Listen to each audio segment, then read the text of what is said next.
Ну, слушая все, что происходит в последнее время, особенно сейчас, когда в руках у наших мудрецов появился документ.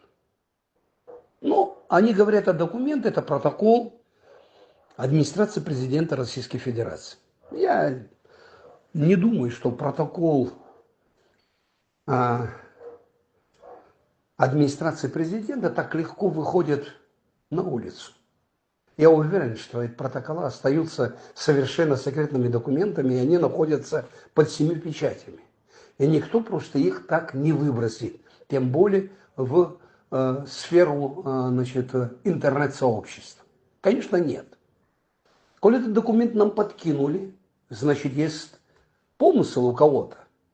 Для того, чтобы мы тут друг в друга вцепились, я же уже слышу, нам надо собрать людей, нам надо выступить, мы должны все объединиться, мы должны против Бжания всем объединиться.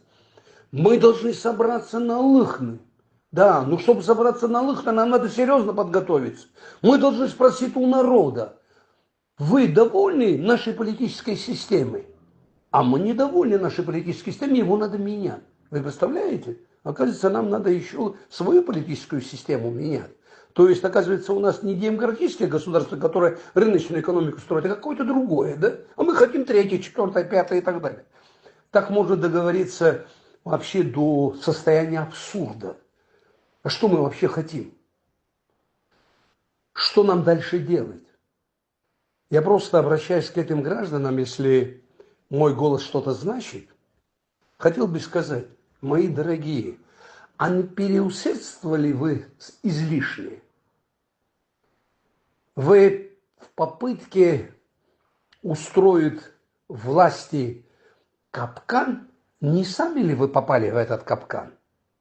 Вы помните круглый стол, который вы проводили по поводу того, что вы хотите дружить с Россией, что Россия – это великая страна и так далее, и так далее. И каждый из вас там клялся в этом, и вы хотели видеть посла на этом круглом столе, но он к вам навстречу не пришел. Надо понимать, почему. Итого, вы поняли, что вы перешагнули красную черту. А теперь то, что вы делаете сегодня, это что? Как к этому отнестись? Я, например, очень беспокоюсь за судьбу не только нашей страны, наших граждан, но и за судьбу наших маленьких детей, которые растут в Абхазии. Вроде бы растут неплохие, хорошие, смышленые девочки, мальчики и так далее. Какое будущее их ожидает? До выборов президента осталось несколько месяцев. Но мы не можем терпеть это. Мы должны полностью сегодня перевернуть страну. Мы эту власть должны изгнать. Скажите, пожалуйста, вы собираетесь в Лыхны людей собрать. А сколько людей туда придет? Вы подумали об этом? Вы помните, в Очимчире митинг проводили, да, на котором один из политиков, выступая, говорил, он несколько раз это сказал, мы кровь прольем, мы кровь прольем. Чего вы кровь хотите пролить? Ради чего вы хотите пролить кровь? И когда вас граждане Очимчири не поддержали, вы поехали в Мокве. И со своими приближенными людьми провели там мероприятие. Там моквцев-то не было, несколько человек всего. Что, вот так вы решили судьбу Абхазии решать? Я думаю, что вы, мои дорогие, серьезно ошибаетесь. Да? Дай Бог, чтобы я тоже ошибался. Но я вижу, что я не совсем ошибаюсь.